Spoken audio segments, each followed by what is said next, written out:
Hi welcome to Jonas kitchen. അപ്പോൾ വീട്ടിൽ കുറേ ഇടിച്ചക്ക ഉണ്ടായിട്ടുണ്ട്. അപ്പോൾ ഇടിച്ചക്ക കൊണ്ട് ഉപ്പേരിയും തോരനൊക്കെ ഉണ്ടാക്കാറുണ്ട്. അപ്പോൾ ഞാൻ ചോറിന് വേണ്ടിയിട്ട് വൻപയർ ഇട്ടിട്ട് ഒരു ഉപ്പേരി ഉണ്ടാക്കണം. അപ്പോൾ അതൊന്ന് നിങ്ങൾക്ക് എല്ലാവർക്കും അറിയുന്നാലും ഞാൻ അതൊന്ന് ചെയ്തപ്പോൾ ഒന്ന് വീഡിയോ എടുത്താട്ടോ. അപ്പോൾ വൻപയർ 2 മണിക്കൂർ മുന്നേ കുതിർത്തി എടുത്തായിരുന്നു. അതിൽ പച്ചമുളക് ഉപ്പൊക്കെ ഇട്ട് ചെറുതാക്കി കട്ട് ചെയ്ത് ഇടിച്ചാക്കി ഇട്ടിട്ട് ഒരു വിസിൽ വരുന്ന മുന്നേ വേവിച്ചെടുത്താണ് കേട്ടോ. പ്രത്യേകം ശ്രദ്ധിക്കേണ്ടത് ഇത് അധികം വെന്ത് കുഴഞ്ഞു പോയത്. അതുപോലെ തന്നെ വെള്ളത്തിൻ്റെ അംശം ഒട്ടും ഉണ്ടായത്. ആ വെള്ളത്തിൻ്റെ ടേസ്റ്റ് വന്നാൽ ഈ ഒരു ഉപ്പേരിക്ക് നല്ല ടേസ്റ്റ് കിട്ടില്ല കേട്ടോ. അപ്പോൾ അത് പ്രത്യേകം ശ്രദ്ധിക്കണേ. അപ്പോൾ എപ്പോഴും പറയുന്ന പോലെ തന്നെ പാൻ വെച്ച് വെളിച്ചെണ്ണ വെച്ച് കടുക് പൊട്ടി വരുന്ന സമയത്ത് ചെറിയ ഉള്ളി ഉണക്കമുളകും കറിവേപ്പിൻ്റെലേക്ക് ഇട്ട് നല്ലതുപോലെ ബ്രൗൺ ആയി വരുന്ന സമയത്ത് നമ്മൾ വറവായി സ്മെല്ല് വരുന്ന സമയത്ത് നമ്മൾ വേവിച്ച് വെച്ചിട്ടുള്ള ഇടിച്ചാക്കി ഇട്ടിട്ട് നല്ലതുപോലെ മിക്സ് ചെയ്യണം കേട്ടോ. ആ മിക്സിങ്ങിലാണ് ഇതിൻ്റെ ഒരു ഫ്ലേവർ കിട്ടുക. ആ ചെറിയ ഉള്ളീൻ്റെയും ഉണക്കമുളകിൻ്റെയും ഫ്ലേവർ എല്ലാ സ്ഥലത്തേക്കും വരണം കേട്ടോ.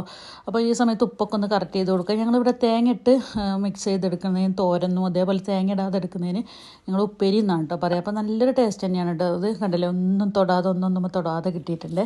അപ്പോൾ നിങ്ങൾക്ക് ഏത് ഇഷ്ടപ്പെട്ട എപ്പോഴും പറയുന്ന പോലെ തന്നെ നിങ്ങൾ സബ്സ്ക്രൈബ് ചെയ്യുക, അതുപോലെ തന്നെ ലൈക്കും ചെയ്യുക കേട്ടോ.